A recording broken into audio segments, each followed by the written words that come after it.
Today is Thursday, the 16th of April 2020. My name's Alison, and this is my fourth Stripping the Willow vlog. And today I'm calling it Q&Q. Reason being is that I woke up thinking about the Q&A program that I saw earlier in the week. I'm sure most of you are familiar with that show on the ABC and probably watched it along with me as well. And not surprisingly, it was about life in lockdown, wasn't it? You know, the questions that arise from people who are thinking, how am I going to cope with this? And I felt it also raised some really important issues around vulnerable people at this time and how to deal with those situations as well. In this quick vlog, I'm not going to be able to discuss all that. I feel like I have all the answers. But, you know, I found as a teacher and as a mum, I am particularly interested in the whole schooling situation at the moment.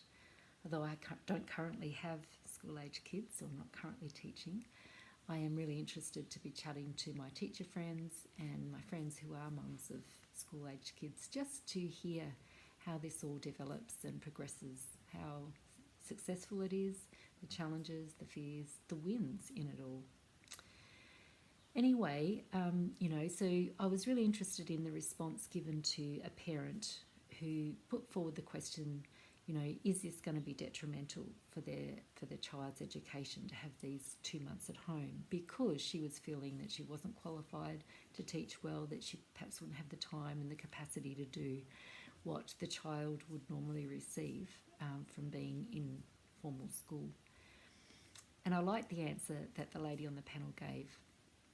She was really trying to calm parents' nerves and say, keep in mind the big picture.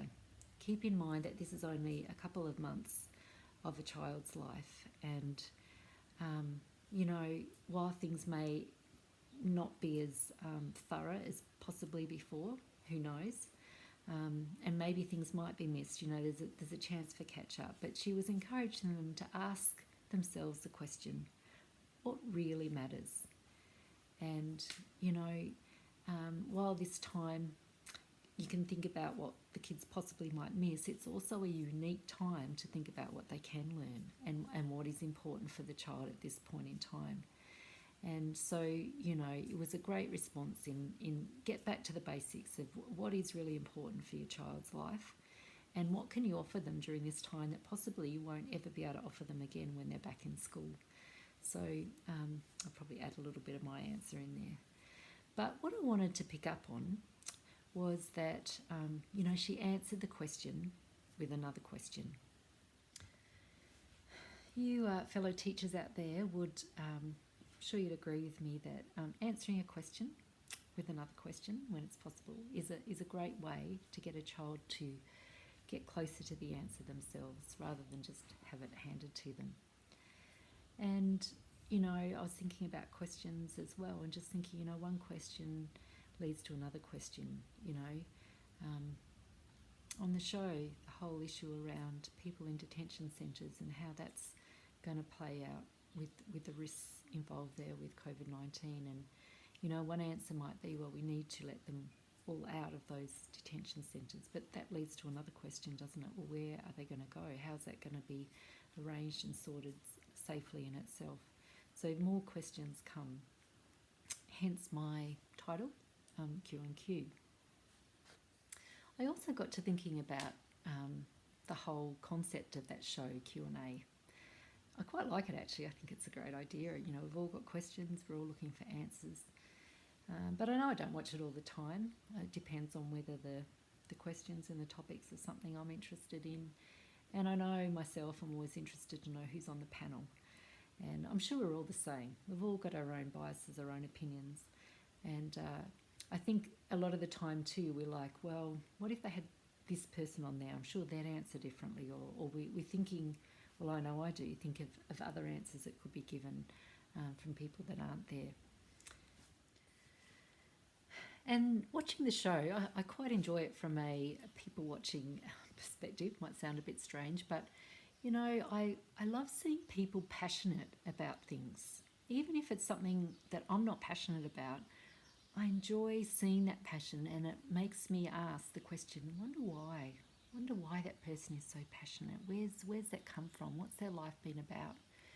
and what's led them to where they are today, and what they want to promote, the change that they want to see. So on a personal level, I find it quite interesting just to watch and just observe the people that are there speaking out.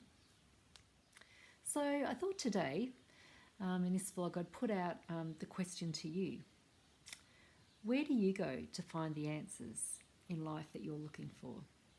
What questions do you have? Who are the people that really inspire you, or the faiths that inspire you? I love hearing about people's passion and commitment to things.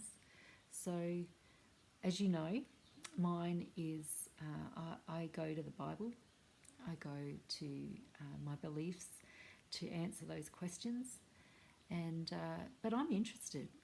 I'm genuinely interested to know what other people turn to, and where they've found their answers. So it's sort of like having my own little Q&A, but please feel free to respond to that on Facebook or just on YouTube. That'd be something I'd really appreciate hearing from you.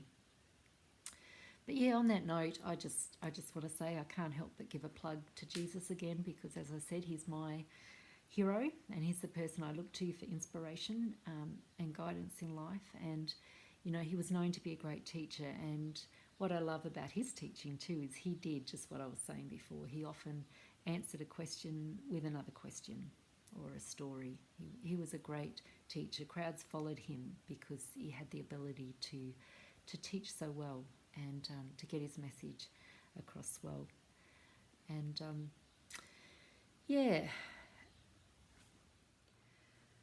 so while I find my big questions in life are answered through my faith, do I still have questions about things that go on, about this God that I trust? Absolutely. And to me, it's a bit like the internet. If I was to do a survey of us, I'm sure there's not a whole lot of us that would probably be able to fully explain how the worldwide internet system works. Yes, we all use our phones and we rely on it. And, I think we'd all agree that we believe that it's real, the internet system. And we know that there are brilliant minds behind it. There's a designer behind it. And there are experts out there that can help us. We're all needing help from time to time, aren't we, to know how to do something new, how to get something fixed, and deal with systematic issues beyond our expertise. And for me, it's like that in life. I look at the way we're created, I look at our world, and for me, I can't get my head around that we come from nothing. To me, I see a brilliant, intelligent designer behind that, who I believe is God. So as I go on in life and face different issues and look at what he said in this book he's given to us called the Bible, it fits together, and more I come to appreciate who God is and what he intended life to be for us. So I think I'll finish on that note, and just want to remind you again about the question I threw out there about where you find your answers. I'd really love to hear if you've got the time to type in a response. So look forward to catching up next time, quite possibly around the whole schooling issue. But until then, take care, and thanks for tuning in. Bye.